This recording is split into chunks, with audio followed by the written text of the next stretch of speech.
पुरणपोळी जास्त जाण्याकरता आमटी असती, आमटीच पेण्या पकडतात. मग नुसती आमटीच पेल्यावर त्याला रताळू म्हणू. आमटी जर पेली तर मग घी डबा पळ बेजारी होईल का नाही? मरण भले परी. आमटी पेल्यावर निश्चिंत होईल का निश्चिती होईल? निश्चिती. मग तुम्ही पुरणपोळी निश्चिंत होण्याकरता खाले का निश्चिती होण्याकरता? निश्चिती. मग आमटीने निश्चिंती होती होईल.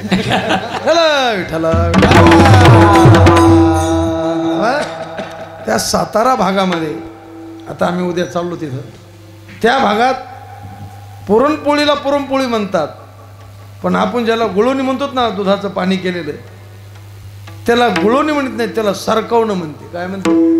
सरकवणं. आणि आमटीला आमटी म्हणत नाहीत, त्याला दटावणं म्हणते. काय म्हणते? दटावणं. मी त्यांना विचार, महाराज नावं चांगली बरं का, ते आपल्या नावात काय अर्थ नाही तसा. मी म्हणलो हे सरकावणं गुळवणी का? ते म्हणले आमच्याकडं सरकावणं म्हणते. मी म्हणलो कसं काय? ते म्हणले नुसती कोरडी पुरणपोळी खाल्ली तो तोटरा बसतो, आणि ती गुळवण्यात बुडीली तर सरकती काय होती, म्हणून त्याचं नाव काय? सरकावणं. आणि आता पुरणपोळी गोड आणि आमटी गोड, हे गुळवणी गोड, मग दोन्ही गोड, सरकावणं गोड आणि पुरण ते घास घोळवतो जरा तोंडात, गिळत नाही लवकर. मग तटावणं, एखादा फुरका कशाचा घ्यायचा? आमटी फुरका घ्यायचा, प्यायची नाही.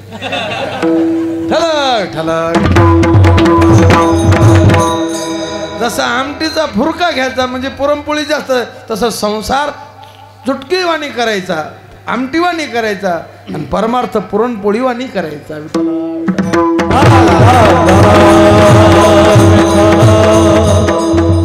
पण काही आमटीच्याच नादी लागले, मग बेजाऱ्या झाल्या. संसाराच्याच नादी लागले, पश्चातापाची पाळी आली, रडायची पाळी आली. महाराज हाका मारली तो कोणी जवळ येईना. आणि काहीच्या ध्यानात आलं, त्यांनी राज्य टाकून गेले थोडे, ते का वेडे म्हणावे, म्हणून विनंती केली, लागोनिया पाया विनवे तो. गाथ्यातले अभंग थे, हे कवाल्या गाणी नाही. आता पण समाज आहे महाराज. नितीन महाराज मला म्हणले, महाराज लोकाला असं काऊन आवडायलं? म्हणलं समानशीलम व्यसनेसु सख्यम. ज्या जातीचे माणसं असते त्या जातीच्या माणसाला ते आवडतं. विद्वानाला विद्वान आवडतात, विनोदाचार्याला विनोदाचार्य आवडतात, पहिलवानाला पहिलवान आवडतात, गुणवानाला गुणवान आवडतात, आणि पांचटाला पांचट आवडतात. कारण तुम्हाला जो अधिकार तुमचा आहे त्या अधिकाराचे लोक तुम्हाला आवडणार. विद्वान एव विजानाती विद्वजन परिश्रम. कीर्तनाची मर्यादा आहे महाराज. आता लोकाला आवडणं असं कीर्तन नसतं, देवाला आवडणं असं कीर्तन असतं. भक्ती ज्ञान विरहित इतरा गोष्टी न कराव्या, प्रेम भरे वैराग्याचा युक्ती विवरा. भक्ती ज्ञान विरहित गोष्टी न कराव्या, प्रेम भरे वैराग्याचा युक्ती विवरा. जन करुणी अंतन मूर्ती भगवानी श्री हरिची, ऐसे कीर्तन मर्यादा है संताच्या घराची. ऐसे कीर्तन मर्यादा है संताच्या घराची. भगवानी श्री हरिची, प्रेम भरे वैराग्याचा युक्ती विवरा.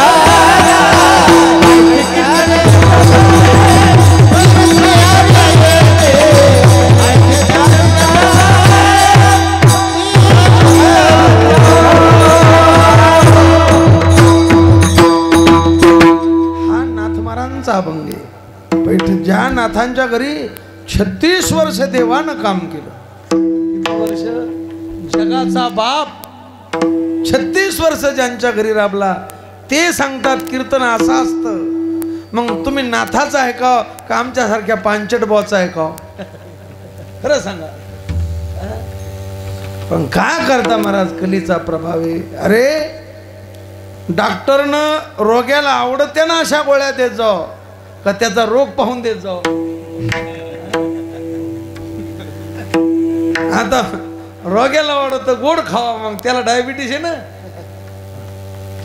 रोग आयशा द्याव्या वल्ली, त्याला आवडत्या ना अशा नाही त्याचा रोग पाहून. तसा जीवाला भवरोग झालेला आहे आणि भवरोग निवृत्ती करता सप्ताह असतो. पाहता कलीचा प्रभाव आहे. लोकांना ते मनोरंजनाचं साधन केलं.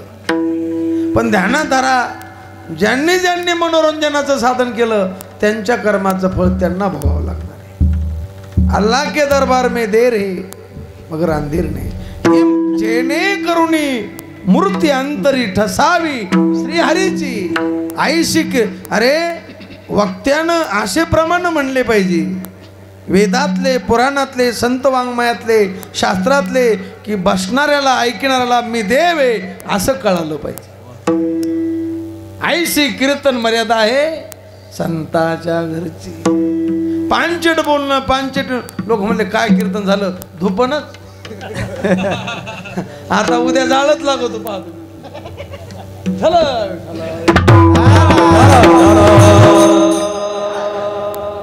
अरे मनोरंजन करता कीर्तन, तमाशा करा.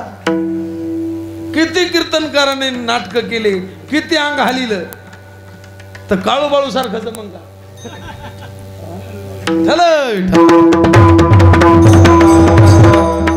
लागोन या पाया विनवे बाबा, अजून वेळ गेली नाही, तुम्ही आमचं ऐका. ले धनाच्या, सत्तेच्या, तारुण्याच्या मस्तीत राहू नका. तुम्हाला आमचं बोलणं ध्यानात येईल पण वेळ राहणार नाही. विनंती केली, जीवाला विनंती केली. विठ्ठल विठ्ठल. अरे काय ताकद आहे भजनाची, नामस्मरणाची. भवरोगा सगळ्यात मोठा रोग भवरोग आहे. हा बा न्यायमूर्ती रानडे होते, त्यांना टीबी झाला. काय झाला? टीबी झाला आणि तो टीबी तिसऱ्या टप्प्यात गेला. डॉक्टरनं सांगितलं आता तुम्ही यांना घरी न्या, त्यांची इच्छा असेल ते खाऊ घाला. आता हे 4 दिवसानं जाणार आहे. त्यांना पश्चाताप झाला. मला न्यायमूर्ती म्हणतात पण आता हे काही कामा येत नाही. मग त्यांनी माळ घेतली आणि नामस्मरण केलं. आता मी जाणारच आहे. त्यांची तब्येत सुधारली महाराज. ते 4 दिवसानं जाणार. 4 महिने झाले त्यांची तब्येत चांगली सुधारली.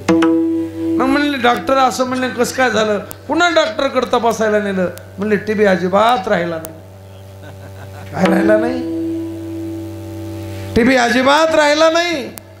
म्हणले कोणाकडे उपचार केला? म्हणले उपचार नाही, फक्त नामस्मरण. भवरोग आहे आणि काय शुल्लक आहे, बाकीचे शुल्लक आहे. विठ्ठल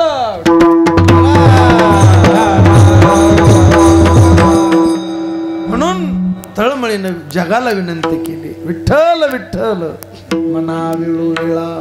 अरे हा सुख सोहळा स्वर्गी नाही. नामस्मरण करा आणि सगळ्याला करता येतं. सांगतो तुम्हासी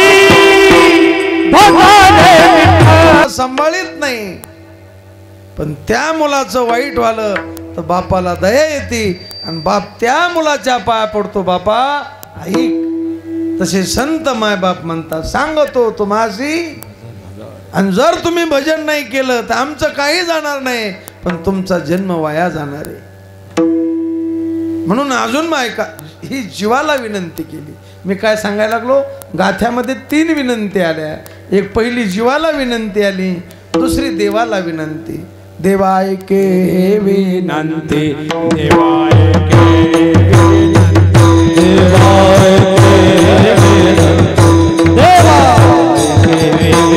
देवाला विनंती. पहिले आपण आतापर्यंत जीवाला विनंती पाहिली. लागून या पाया विनवितो विनवितो सकळ जना. जीवाला विनंती. आणि देवा ऐके हे विनंती. या भंगात देवाला विनंती केली, देवाला प्रार्थना केली. देवा ऐके हे विनंती, मज नको रे हे मुक्ती. देवा आम्हाला मुक्त करून नलगे मुक्ती आणि संपदा. संत संग देई सदा. का देई? कारण संताच्या घरी नेहमी भजन असतं महाराज. वैष्णवा घरी सर्व टाळ टाळ वैष्णवा घरी सर्व सदा जन जनती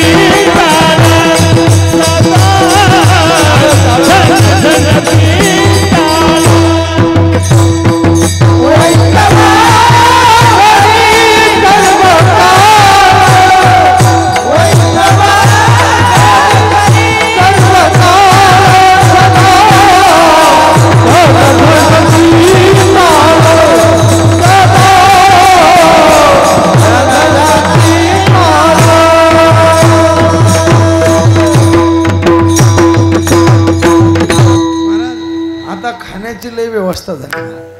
पहिलं कन्या भाकरीचे खाणे मुखी राम नाम गाणे. हवा नितीन महाराज पूर्वीच्या काळात सकाळी 7ला गाथा भजन चालू व्हायचं, आणखी 10ला नेहऱ्या व्हायच्या की पुन्हा गाथा भजन 12-1 वाजेपर्यंत चालायचं. होतं नव्हतं तेव्हा असं गाथा भजन. आणि मग दुपारी हे कथा हे काही नव्हतं. पहिलं लगे पुन्हा 2 तास गाथा भजन की प्रवचन हरिपाठ, रात्री कीर्तन की जागर. वैष्णवा घरी सर्व काळ सदा झन झनती टाळ. आता काकड्याला कोणी येतच नाही. मी तर काकडा घेतच नाही. आम्ही आज खानदानी काकडे.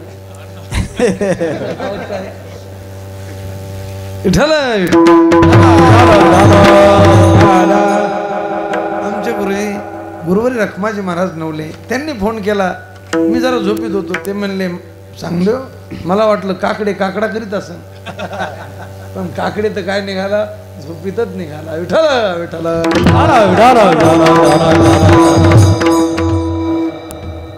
हाडाचे वारकरी हाडाचे वारकरी नेहमी भजन. वैष्णवा घरी सर्व काळ वैष्णवाचे घरी वैष्णवाचे घरी मांडीला पाहुणेर.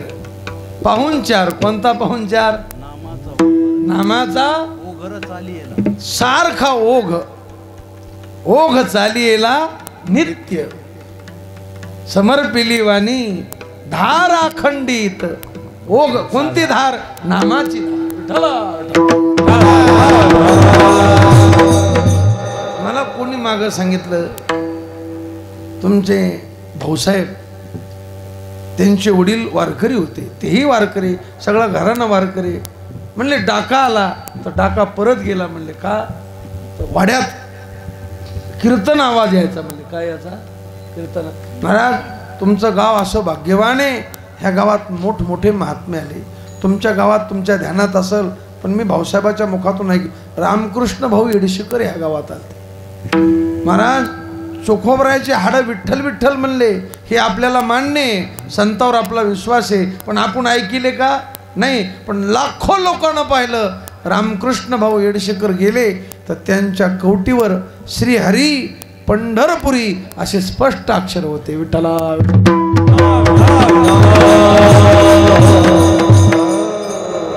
असे महात्मे तुमच्या गावात आले. किती पवित्र भूमी असेल म्हणा. पवित्र ते कुळ पावन तो देश. विठ्ठला मग देवाला विनंती केली, देवा आम्हाला बाकी काय न, या वैष्णवाच्या घरी करा.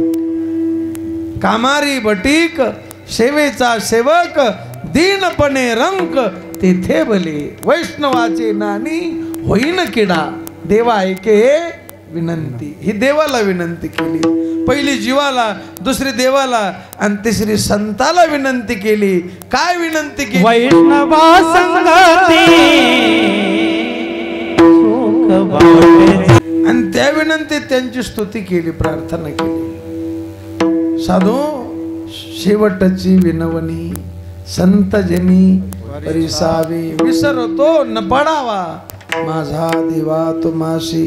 तुम्ही कृपाळू आहेत, तुम्ही सज्जन आहेत. कृपाळू सज्जन तुम्ही संतजन. तुम्ही कृपाळू आहेत. आणि कृपाळूपणा दुसरीकडे नसतो महाराज. जिथं कृपाळूपणा असतो त्यांना संत म्हणायचं. कृपेशी स्वतंत्र जन्म नाही, जेथ उपजेतो साधू पाही त्याला साधू म्हणा. तुम्ही सनकाधिक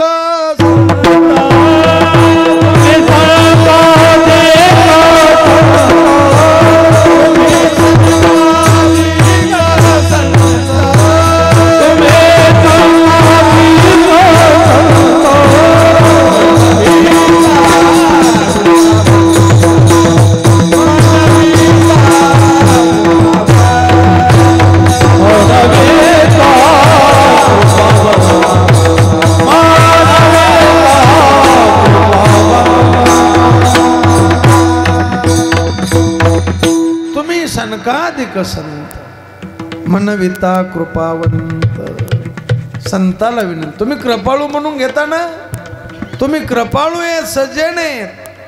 अरे संतासारखं कोण कृपाळू आहे? रात्री मी ज्या 12 गावामध्ये कीर्तनाला गेलो, त्यांना अभंग घ्या म्हणून त्यांनी अशाच प्रकारचा अभंग घेतला. तुम्ही संत माय बाप कृपावंत. कसे माय बाप आहेत तुम्ही? कृपावंत आहेत. आणि तुम्ही कोणता घेतला? कृपाळू सजन. विठ्ठल विठ्ठल. कारण संत इतके कृपाळू आहेत महाराज. ज्या माणसांना गावात राहू दिलं नाही, भीक मागू दिली, मधुकरी मागू दिली नाही, खापर मिळू दिलं नाही, त्या माणसाला नामदेव महाराजाचं गुरु केलं. पहिली आठवण ज्ञानोबरायला कोणाची झाली? त्यांची झाली जे खळांची व्यंकटे सांडो. देव कृपाळू आहे पण मारून नीट करतो. कसा नीट करतो? देव कृपाळू आहे पण मारितो आणि मग काटा काढतो आणि मग त्याला त्याला गाढव राहू देणार नाही. आपण गाढवेत पण आपल्याला गाढव वाटतं का? माणूस मूर्ख असावा, त्याला मी मूर्ख हे कळाव म्हणजे त्याला अर्ध कळाल्यासारखं आहे मूर्ख आणि वाटतो शहाणा. असावा मूर्ख, वाटावा मूर्ख म्हणजे होता असतो शहाणा. मला कळत नाही इतकं जरी कळालं तर अर्ध कळालं, पण मला कळत नाही हे ज्याला कळत नाही त्याला का कळत?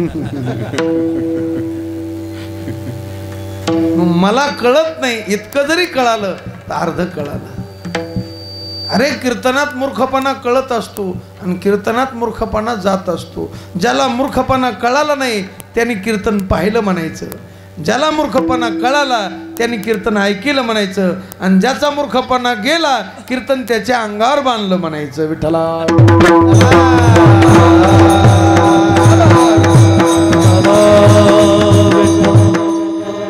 विठ्ठल विठ्ठल.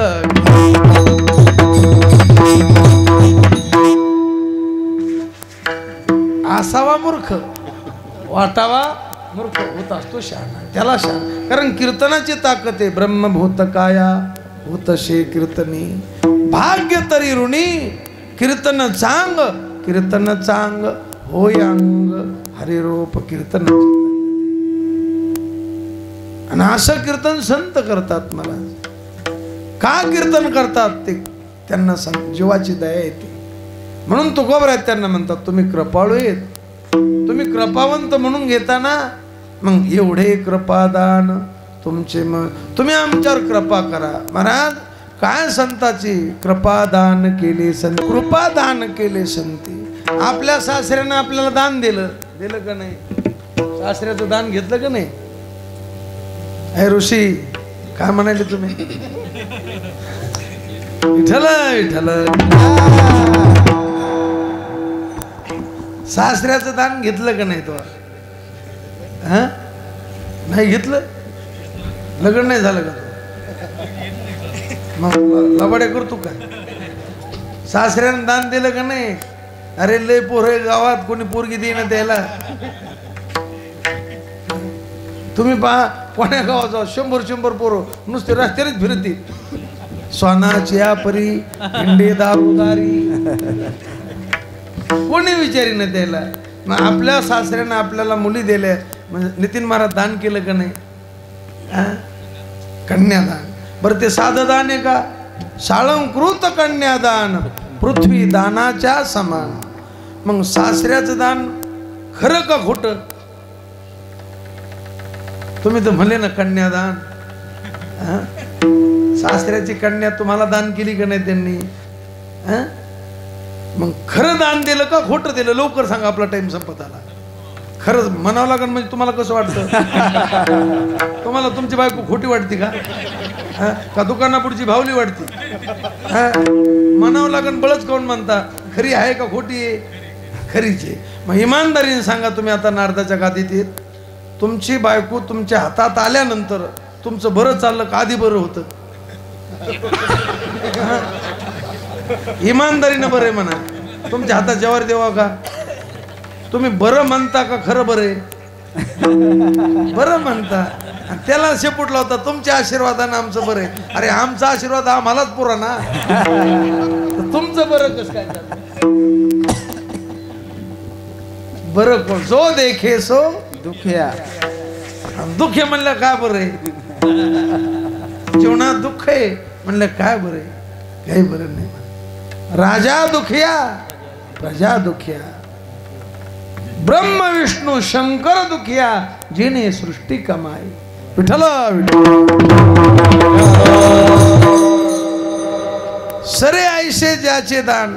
बरं इमानदारी सांगा आता नितीन महाराज, तुमचं लग्न झालं त्या टायमाला तुम्हाला मंडळी जितकी आवडत होती, जितकी चांगली दिसत होती, आता तितकी चांगली दिसती का? ते म्हणते माझ्या अकाउंट आधी लागला. बरं दिसते का? काऊन ती नाही का? आहे. मग काय झालं? त्या शरीराचा नाश झाला. आता ठोवा वाटत नाही, टाकून देता येत नाही.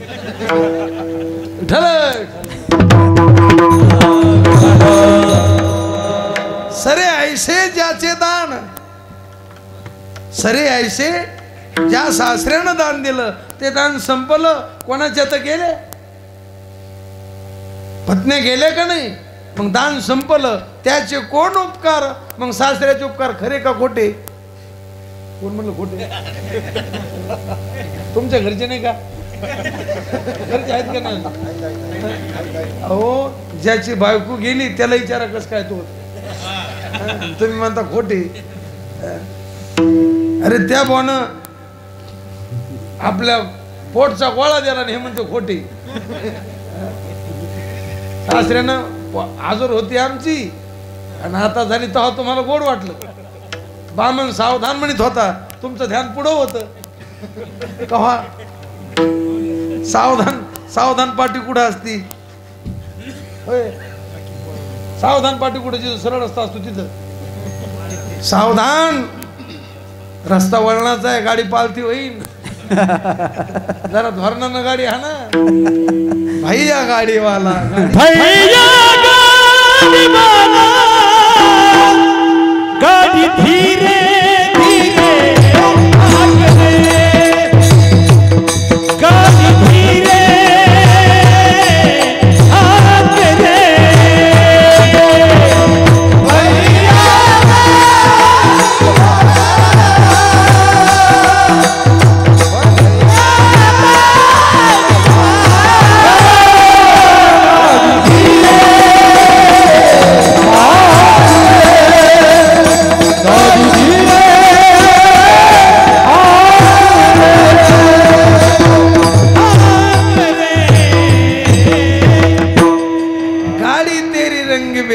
बैल तेरे गुलजार, हकने वाला छेल छबेला, बैठने वाला लाल. पण जरा धीरे से सावधान. अरे रामदास स्वामी भावल्यावर पळाले आणि तुम्ही पडद्याच्या वरून पाहू लागले आणि आता म्हणता सासऱ्याचे उपकार खोटे. खोटे विठ्ठल विठ्ठल. बरोबर आहे, खोटेच आहे. का खोटे? त्यांचं दान संपलं. जसं दिलं तसं राहिलं नाही. आणि संताचं दान दाता तोच एक जाना, नारायणा स्मरवी. तो का म्हणे उरी नुरे, त्याचे खरे उपकार. विठ्ठला म्हणून त्यांना विनंती केली. कोणाला? संताला. कृपाळू सज्ज. आणि ज्याला विनंती करायची, ज्याच्याकडून काय घ्यायचं त्याची स्तुती करायला लागती. आता नितीन महाराज, मी तुमच्याकडे पैशाला आलो, मला पैशाची गरज आहे. आणि तुम्हाला म्हणलो नितीन महाराज मी आलो, म्हणलो नितीन पैसे दे. तुम्ही म्हणता लट्टी देऊ का तुला? तसं जमन का? स्तुती. नितीन महाराज तुमच्या हातात जो गोडवा आहे महाराष्ट्रात बी कोणाचा तुम्ही कीर्तनाचा भोगा का करी पण तुमची काय करावं लागत नाही, तुम्ही चांगलेच वाजविणार आहेत, स्तुती करावं लागेल आहे का नाही. त्याचं तोंड पाहिल्यावर फाशी का होईना, पण त्याला म्हणलं लागत तुम्ही दर्शनी कारण त्याला मागायचं ना. तसं तुकोबर संताला विनंती करतात तर त्यांची स्तुती करतात. कृपाळू सज्जन तुम्ही संतजन, एवढे कृपादान तुमचे. महाराज संताची ताकदच अशी, कृपा कटाक्षेने हाळिले आपुल्या पदी म्हणून त्यांना म्हणतात एवढे कृपादान तुमचे. काय म्हणणं आहे तुकोबर आहे अभंगाच्या आठवण तुम्ही द्यावे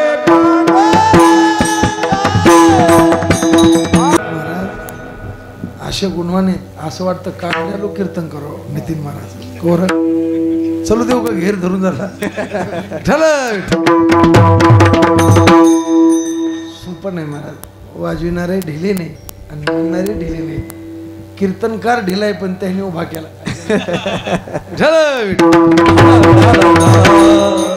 सोपं आहे का महाराज इतक्या उंच म्हणणं. अरे मी काल आलो एका गावून, आता नाव सांगत नाही, 8-8 दिवसाचे 40-40 हजार दिले त्यांना. नेट लागला की असा गळ्याला करते आवाज आणि जीव तोडून माणसं म्हणते. ते काय म्हणते किती जीव तोडून पखवाज वाजते. भीमशी महाराज म्हणायचे अरे यांच्याहून जीव आवळून टाकावा म्हणायचे. सोपं आहे का पखवाज वाजीना. कुचर वाटेमध्ये आता 7 दिवस यायला घोरत नाही ही नाही तर तू कस काय होत. गुणवानाची किंमत मूर्खाला काय करणार आहे. गुणवानाची किंमत भीमशी महाराज गुणवान होते म्हणून ते म्हणायचे जीव ओवाळून टाकावं.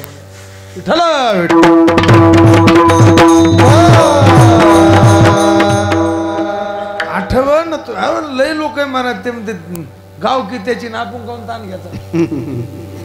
पण याला साथ म्हणते महाराज. ही जी मंडळी जीव तोडून उंच म्हणते ना, हे साथीचं वाजविणं, साथीचं म्हणणं, साथ वेगळी आणि 7.5 वेगळी. अरे 40,000 8 दिवसाची येऊन 7.5 किती अवघड आहे. 40,000 एका गुणवानाला 40,000. मी नारदाच्या गावातील खोटं बोलायचं नाही.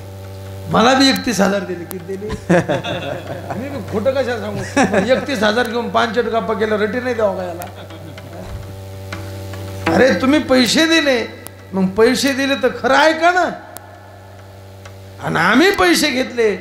परतूरला एक बाबुराव मिस्त्री होते, वारकरी होते. ते म्हणायचे पैसे घ्या पण सांगू दे बाबा खरं सांगा. काय सांगा. तुम्ही पैसे घेता आणि खोटं बोलता हे लुचाडपणा. जाऊ द्या माझे 150 रुपये गेले पण उपरनं चांगलं आलं ना. काही वाटलं का 150चं 150 गेले याचे तुकडे निघाले तिथं. मग पैसा कितीही जाऊ द्या, लोक तमाशात खर्च तुम्ही परमार्थात करता पण खर्च करून खरं आहे का.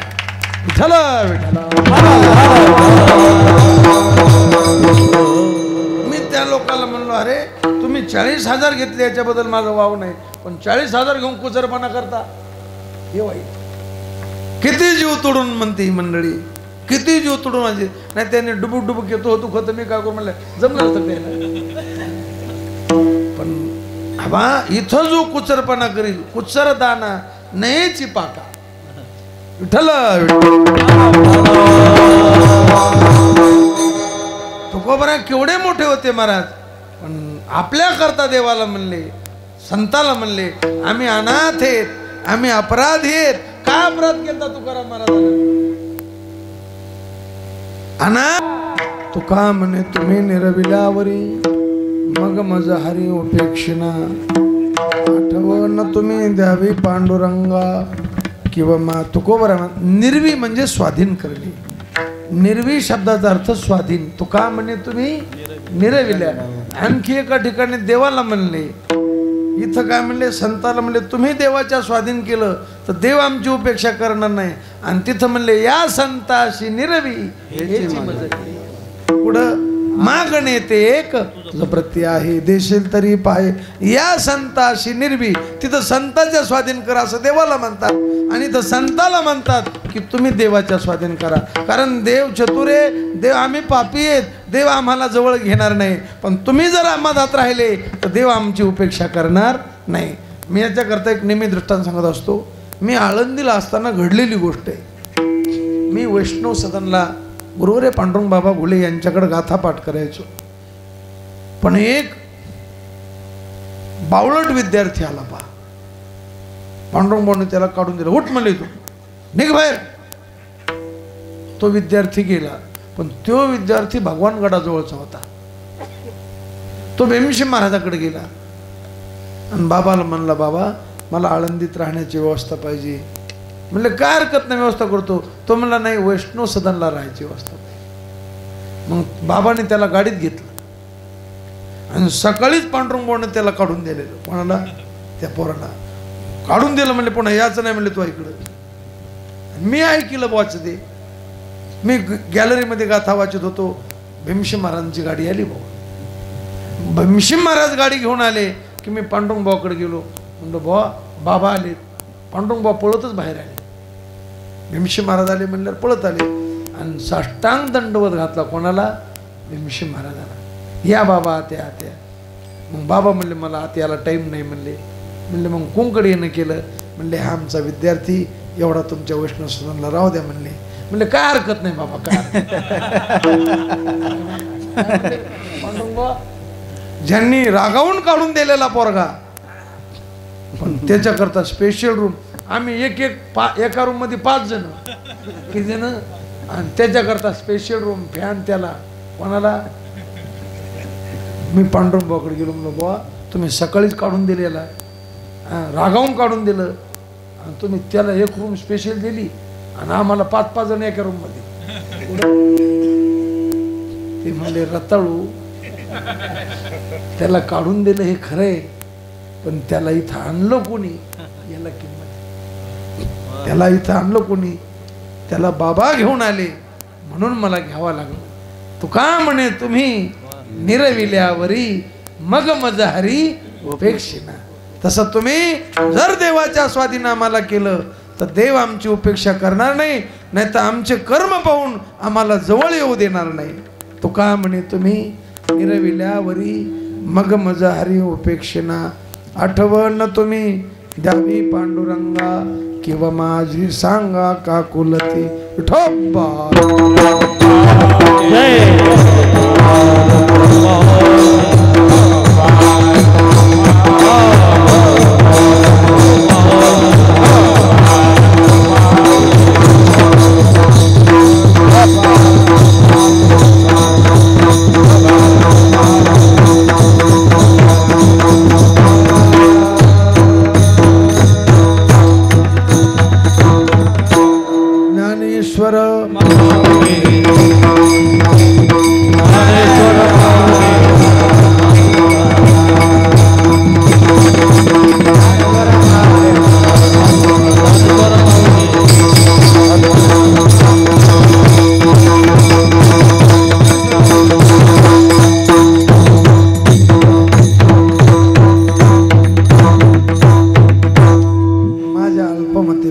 सद्गुरु बुद्धी देतील तसा अभंगाचा भावार्थ करण्याचा प्रयत्न केला. आमचे आशिष बुवापुरी अण्णा यांनी फोन केला. तुमचं सगळ्या गावकऱ्यांचं प्रेम, आमच्यासारख्या पामाराला तुम्ही सेवा देता. तुम्ही सेवा देता म्हणून आम्हाला कीर्तन करतो, नाही तर आम्ही तुम्ही जर नाही ठेवलं कीर्तन तर फेसबुक व्हॉट्सअप पाहत बसू काय. पण तुमचे उपकार आहे, तुमच्यामुळं आम्हाला सेवा घडती. झालेली सेवा सद्गुरुचरणी, भगवचरणी, ज्ञानोबराय तुकोबराय चरणी सेवा समर्पित करू. सेवेला पुण्यरम देऊ.